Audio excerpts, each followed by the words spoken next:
Iran Israel America యుద్ధంలో ఒక కీలకమైన పరిణామం స్ట్రైట్ ఆఫ్ హార్ముజ్. ఇప్పుడు దీని వెంట ప్రపంచ దేశాల్లోకెల్లా 20% చమురుని ఈ జలసంధి గుండానే సప్లై చేస్తూ ఉంటాయి గల్ఫ్ కంట్రీస్ అన్ని కూడా. ఇప్పుడు ఇక్కడ ఇరాన్ చెక్ పోస్ట్ వేసినట్టుగా అడ్డుగా నిల్చుంది. ఎటువైపు నుంచి ఏ షిప్ వచ్చినా పేల్చేద్దామా అన్నట్టుగా సిద్ధంగా ఉంది. కేవలం ఇండియా, చైనా అండ్ రష్యాకి మాత్రమే అనుమతిచ్చింది. ఈ నౌకలు మాత్రమే కొంత వెళ్ళగలగడానికి అవకాశం కల్పించింది. మిగిలినవన్నీ కూడా ఎక్కడికక్కడ నిలిచిపోవాల్సిన పరిస్థితి వచ్చింది. అయితే తాజాగా ఈరోజు 3200 షిప్పులు స్ట్రైట్ ఆఫ్ హార్ముజ్ దగ్గర చిక్కున్నాయంట. ఎటువైపుగా వెళ్ళడానికి వీల్లేదు. వాణిజ్య నౌకలేంటి కూడా ఇప్పుడు ఎఫెక్ట్ కనిపిస్తోంది. కమర్షియల్ బల్క్ క్యారియర్స్ అయినా, ఆయిల్ ట్యాంకర్స్ అయినా, ఇతరత్ర ఏ రిజర్వ్స్ అయినా సరే ఎక్కడికక్కడ నిలిచిపోవాల్సిన పరిస్థితి వచ్చింది. సో 3200 షిప్పులు అక్కడ ఆగిపోయాయంటే చిన్న విషయం ఏం కాదు. దీంతో పాటుగా present IMO international maritime organisation కూడా ఒక మీటింగ్ కాల్ఫర్ చేసింది, ఎమర్జెన్సీ మీటింగ్ కాల్ఫర్ చేసింది. 2 రోజుల పాటుగా మీటింగ్స్ కూడా జరిగాయి. సో ఇంత పెద్ద మొత్తంలో షిప్పులు స్ట్రక్ అవడం మ్యారిటైమ్ ట్రాఫిక్ అంటూ ఉంటారు దీన్ని. సో ఇంత పెద్ద మొత్తంలో మ్యారిటైమ్ ట్రాఫిక్ ఏర్పడడం ఇదే మొదటిసారి అన్నట్టుగా IMO డిక్లేర్ చేసింది. 3200 షిప్పుల్లో సుమారుగా 20,000 మంది నావిక దళం ఉన్నారంట. సో దాంట్లో క్యాప్టెన్స్ ఉన్నారు, లేకుంటే షిప్లో స్టాఫ్ ఉన్నారు, క్రూ ఉన్నారు. 20,000 మంది ఎక్కడికక్కడ చిక్కుపోయారంట. ప్రస్తుతానికి ఇది గ్లోబల్ లెవెల్లో ఒక పెద్ద అలజడికి కారణమవుతోంది. సో ఇదే స్ట్రైట్ ఆఫ్ హార్ముజ్ గుండా 20% ఆయిల్ని ప్రపంచ దేశాలకు సప్లై చేస్తూ ఉంటాయి దేశాలన్నీ కూడా. సో 100% ఆఫ్ యూసేజ్లో ప్రపంచవ్యాప్తంగా 100%గా వాడకంలో ఉన్నటువంటి ఆయిల్లో 20% ఈ కంట్రీస్ నుంచే వస్తాయి, ఈ దారి వెంటే వస్తాయి. సో గతంలో కూడా మైన్ లయర్స్ని ఉపయోగించి అక్కడ ఇరాన్ స్ట్రైట్ ఆఫ్ హార్ముజ్ దగ్గర మైన్ లయర్స్ సహాయంతో చాలా పెద్ద మొత్తం నౌకల్ని పేల్చేసింది. అంతెందుకు, భారతదేశానికి రావాల్సిన థాయిలాండ్ నౌక మయూరి నారిని కూడా ఇదే మైన్ లయర్ సహాయంతో పేల్చేసింది. సో వీటన్నిటికి కూడా ఇరానే కారణమవుతోంది. ఇరాన్కి అతిపెద్ద మొత్తంలో ఈరోజు ఒక 2 దేశాలని టెక్నాలజీ పరంగా అప్గ్రేడ్గా ఉన్నటువంటి ఇజ్రాయెల్ని, వార్ పరంగా, ఎక్విప్మెంట్ పరంగా, సైన్యం పరంగా, అత్యధిక ఆర్థిక వనరుల ప్రకారంగా కూడా ఎక్కువగా ఉన్న అమెరికాని సైతం ఢీకొని నిలబడగలుగుతోంది తటస్థంగానంటే ఇరాన్కి ఉన్నటువంటి ఏకైక ఒక అస్త్రం స్ట్రైట్ ఆఫ్ హార్ముజ్. ఈ స్ట్రైట్ ఆఫ్ హార్ముజ్ కనుక క్లియరెన్స్ వస్తే, ఇరాన్ కనుక ఆపకపోయినట్టయితే ఇటు గల్ఫ్ కంట్రీస్ సహాయం తీసుకొని గల్ఫ్ కంట్రీస్ స్థావరాల నుంచి, అక్కడ భూభాగం నుంచి అమెరికా పెద్ద మొత్తంలో ఇరాన్పై దాడి చేసే అవకాశం ఉంది. ఆల్రెడీ ఇజ్రాయెల్ దాడి చేస్తోంది, ఆ రకంగా వీళ్ళు రిటిలియేషన్స్ చేస్తూ ఉన్నారు. కానీ ఇరాన్ ఇప్పటికే పూర్తిగా నాశనం అయ్యేది కూడా. సో స్ట్రైట్ ఆఫ్ హార్ముజ్ని ఒక అస్త్రంగా, ఒక పవర్ఫుల్ వెపన్గా వాడుకుంటుంది ఇరాన్.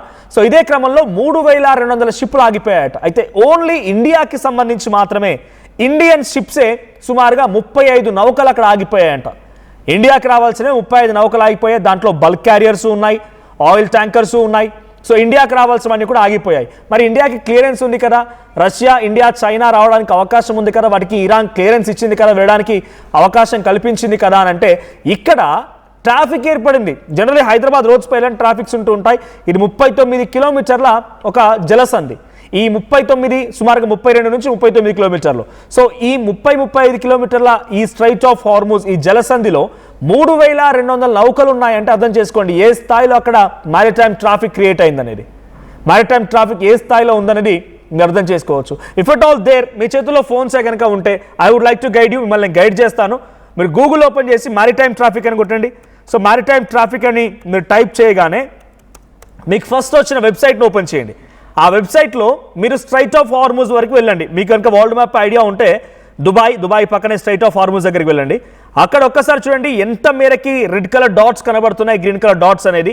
సో అక్కడ 3200 నౌకలు వివిధ దేశాలకు వెళ్ళాల్సినవి, చైనాకి వెళ్ళేవి ఉన్నాయి, జపాన్కి వెళ్ళేవి ఉన్నాయి, ఇండియాకి వచ్చేవి ఉన్నాయి, సౌత్ ఆఫ్రికాకి వెళ్ళేవి ఉన్నాయి. రకరకాల ప్రపంచవ్యాప్తంగా ఆయిల్ ఎక్కడెక్కడైతే ఈ గల్ఫ్ కంట్రీస్ సప్లై చేస్తున్నాయో అక్కడికి వెళ్ళేటువంటి ప్రతి నౌక ఈ దారి గుండా వెళ్లాల్సిందే.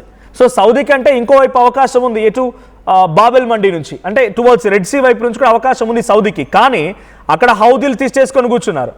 హౌతీలు తిష్ట వేసుకొని కూర్చొని ఏ క్షణమైన అవకాశం దొరికితే మనం కూడా ఇక్కడ మళ్ళా ఒక స్ట్రైట్ ఆఫ్ హార్ముజ్ మాదిరిగా చెక్ పోస్ట్ వేయడానికి అవకాశం తీసుకోవాలన్నట్టుగా హౌతీ ఆల్రెడీ మోహరించి ఉన్నారు. కాబట్టి అక్కడ కూడా నో ఆప్షన్. సో ఇటువైపు బాబెల్ మండి, అటువైపు హార్ముజ్, రెండు జలసంధులు కూడా మూసుకుపోవడంతో రాకపోకలకి చాలా తీవ్రమైన అంతరాయం ఏర్పడమే కాకుండా పెద్ద మొత్తంలో తీవ్ర నష్టమైన వాడు కూడా వాటిల్తోంది. 35 నౌకలు భారతదేశానికి రావాల్సిన bulk carriers and oil tankers అక్కడ సిద్ధంగా ఉన్నాయి. సో ఈ oil tankers and bulk carriers అన్నిటి కూడా అక్కడ ఆగిపోవడంతో చాలా తీవ్రంగా నష్టపోయే అవకాశం ఉంది. సో ఐఎంఓ ఒక మీటింగ్ కాల్ఫర్ చేసింది, ఎమర్జెన్సీ మీటింగ్కి. సో ఇంటర్నేషనల్ మారిటైమ్ ఆర్గనైజేషన్కి సంబంధించి ఇది హోస్ట్ చేసేది యునైటెడ్ నేషన్స్ ఏజెన్సీయే, కానీ యూకేలో ఇది హోస్ట్ చేశారు.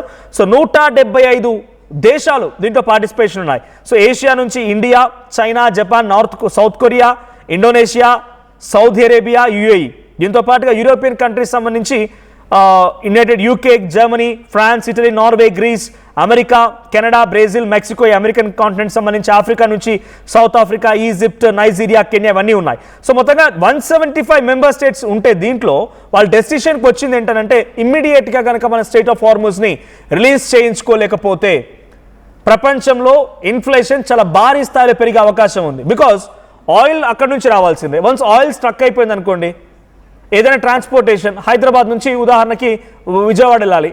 సో రెగ్యులర్గా వెళ్ళేటువంటి ఆ ధరల్లో వన్స్ ఆయిల్ ప్రైస్ పెరిగిందనంటే, పెట్రోల్ డీజిల్ ప్రైసెస్ పెరిగితే ఆటోమేటిక్గా నీకు ట్రాన్స్పోర్టేషన్ ఛార్జెస్ కూడా పెరిగిపోతూ ఉంటాయి.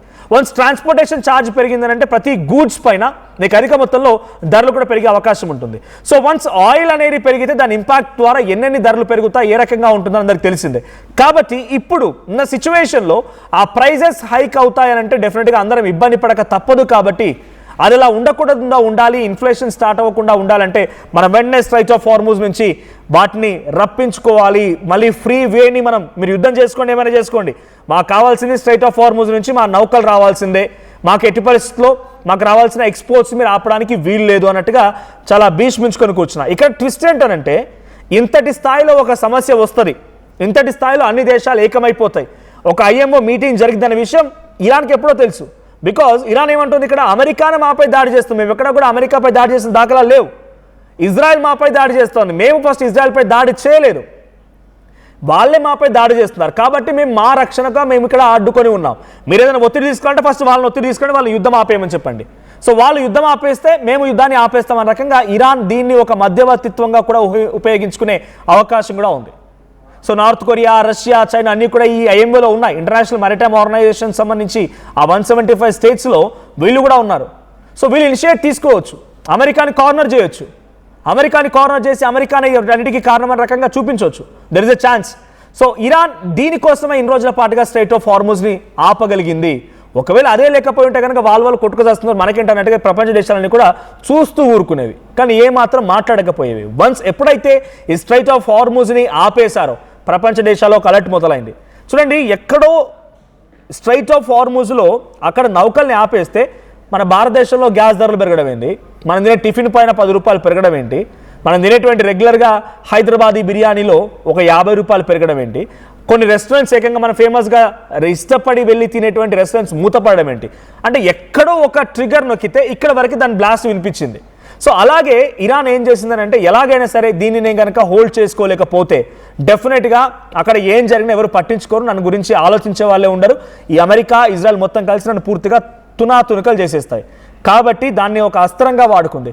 ఇప్పుడు 3200 నౌకలు అక్కడ సిద్ధంగా ఉన్నాయి, 20,000 మంది ఆర్మీ సైన్యం అక్కడ ఆగిపోయారని అంటే ఇట్స్ బిగ్గెస్ట్ థింగ్. ప్రపంచం మొత్తం అల్లకల్లోలమైనటువంటి సిచ్యువేషన్ ఇది, ఇన్ఫ్లేషన్కి ఒక పర్ఫెక్ట్ సిచ్యువేషన్ ఇది, ఇన్ఫ్లేషన్ అమాంతంగా పెరిగిపోవడానికి. ప్రభుత్వాలను ఏం చేయగలుగుతాయి, ప్రభుత్వాలు అనుకున్న స్థాయిలో మధ్యవర్తిత్వం వహించడమా లేకపోతే ఇంకేదో చేయగలుగుతాయి, అంతేగాని పూర్తిగా బర్డెన్ మొత్తం ప్రభుత్వంపై వేసుకునేటువంటి ఆలోచన ఏ ప్రభుత్వాలు కూడా చేయవు. సో ఆల్రెడీ మనకు గ్యాస్ కొరత స్టార్ట్ అయిపోయింది, ఏ స్థాయిలో ఉందో చూస్తూనే ఉన్నాం. ఇదే స్థాయిలో యూరోపియన్ నేషన్స్లో అయితే ఇంకా ప్రతి దాంట్లో వాళ్ళకి హీటర్స్ కావాలి, వాళ్ళకి బ్రతకడానికి హీటర్స్ కావాల్సిందే, ప్రతిదానికి electricity and gas most important అక్కడ. సో అక్కడ ఇప్పుడు ఎలక్ట్రిసిటీ సప్లై కావాలన్నా ఆయిల్ కావాల్సిందే, బికాజ్ జనరేటర్స్ ఉపయోగించాలంటే ఆయిల్ కావాల్సిందే, గ్యాస్ కావాల్సిందే. మనకంటే 100 ఎక్కువగా ఎఫెక్ట్ అవుతున్న నేషన్స్ ఏమన్నాయంటే యూరోపియన్ నేషన్స్. ఆఫ్రికాలో ఈ పరిస్థితి ఉంది. ఇరాన్లో మొన్న సౌత్ పార్స్ అనేటువంటి గ్యాస్ ఫీల్డ్ పైన ఇజ్రాయెల్ దాడి చేస్తే 90% చీకటిమయం. కారణం ఏంటంటే ఆయిల్ రిజర్వ్స్ మొత్తం, ఆ గ్యాస్ మొత్తం కూడా పూర్తి కుప్పకూలిపోవడంతో ఒక బ్లాస్ట్ ఏర్పడింది. అక్కడ గ్యాస్ అండ్ ఆయిల్ చాలా ఇంపార్టెంట్. ఇరాన్లో కూడా వంట అవసరాల కోసం 90% వినియోగించేది ఈ సౌత్ పార్స్ అనేటువంటి గ్యాస్ ఫీల్డ్ నుంచి. అదే కుప్పకూలిపోయిన తర్వాత ఇంకా ఏది ఆప్షన్ లేదు. సో ఖతార్లో దానికి ప్రతీకారంగా ఖతార్లో దోహా ప్రాంతంలో రస్లాఫాన్ అనేటువంటి ప్రాంతంలో ఇరాన్ దాడి చేసింది. సో అది ఇజ్రాయెల్ దాడికి వ్యతిరేకంగా రిటిలియేషన్లో భాగంగా.